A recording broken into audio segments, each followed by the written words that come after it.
Assalamualaikum warahmatullahi wabarakatuh. Selamat pagi, selamat siang, selamat sore, selamat malam. Perkenalkan, nama saya Muhammad Irfan Abdul Rahman dengan NIM 2301010162. Di presentasi kali ini saya akan mengambil kasus mendiagnosis penyakit pada tanaman tomat dengan metode backward chaining. Kasusnya, seorang petani mendapati bahwa tanaman tomatnya terlihat tidak sehat. Ia ingin mengetahui penyakit apa yang mungkin menyerang tanamannya agar dapat memberikan penanganan yang tepat. Sistem pakar akan digunakan untuk mendiagnosa penyakit tanaman berdasarkan gejala-gejala yang ditemukan. Aturan atau rules-nya. Kali ini kita akan mengambil aturan atau rules-nya. Saya akan menjelaskan sedikit. Jika daun tanaman layu dan tanaman menguning, maka kemungkinan penyakitnya adalah Fusarium wilt. Jika ada bintik hitam pada daun dan batang, maka kemungkinan penyakitnya adalah early blight. Jika buah membusuk dan ada bintik hitam pada buahnya, maka kemungkinan penyakitnya adalah anthracnose. Dan yang terakhir, jika tanaman menguning dan buah membusuk, maka kemungkinan penyakitnya adalah verticillium wilt. Soal kasusnya saya akan mengambil petani mengamati bahwa beberapa tanaman tomatnya memiliki daun yang layu dan tanaman yang menguning.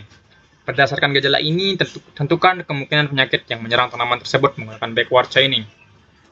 Gambaran soal kasusnya. Di sini terlihat sebuah tanaman tomat yang dengan daun menguning dan layu. Baik, saya akan menjelaskan solusi dengan backward chaining-nya. Tentukan tujuan conclusion mulai dari tujuan, yaitu mendiagnosa penyakit yang menyerang tanaman tomat. Pilih hipotesis penyakit berdasarkan gejala. Hipotesis atau kesimpulan awal adalah bahwa tanaman mungkin menderita Fusarium wilt karena gejalanya termasuk daun layu dan tanaman menguning.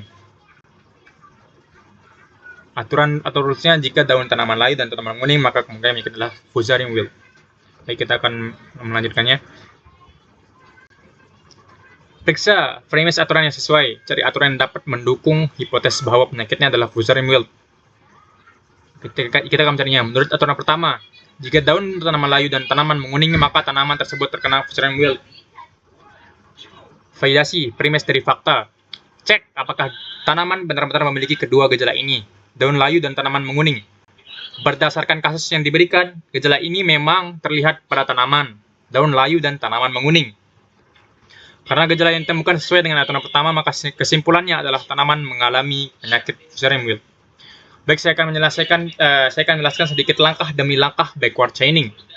Langkah pertama, mulai dengan tujuan.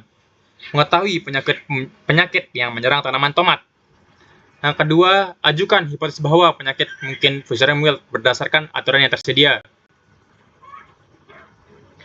Yang ketiga, verifikasi aturan yang mendukung hipotesis Fusarium wilt. Aturan pertama menyatakan bahwa jika daun layu dan tanaman menguning, maka kemungkinan penyakitnya adalah Fusarium wilt. Yang keempat, periksa faktanya. Daun layu dan tanaman menguning memang ditemukan sebagai gejala. Yang kelima, karena gejala yang ditemukan sesuai dengan aturan yang mendukung hipotesis Fusarium wilt, hipotesis tersebut dapat diterima sebagai kesimpulan. Kesimpulan yang terakhir yang dapat kita simpulkan dari beberapa langkah tersebut, berdasarkan analisis backward chaining, penyakit tanaman adalah Fusarium wilt. Ini adalah penjelasan sedikit dari saya. Backward chaining bekerja dengan mengecek apakah setiap premis dalam aturan dapat dibuktikan benar dengan fakta yang tersedia, dan bekerja mundur dari hipotesis sampai premis terakhir untuk menyimpulkan penyakit. Jika pada pemeriksaan premis ternyata tidak sesuai dengan aturan untuk Fusarium wilt, backward chaining akan mencoba hipotesis penyakit lain yang gejalanya mirip dan akan memeriksa aturan lain sampai dapat menarik kesimpulan yang mungkin. Sekian dari saya. Maaf jika ada kesalahan kata. Saya Muhammad Irfan Abdul Rahman dengan NIM 23010162.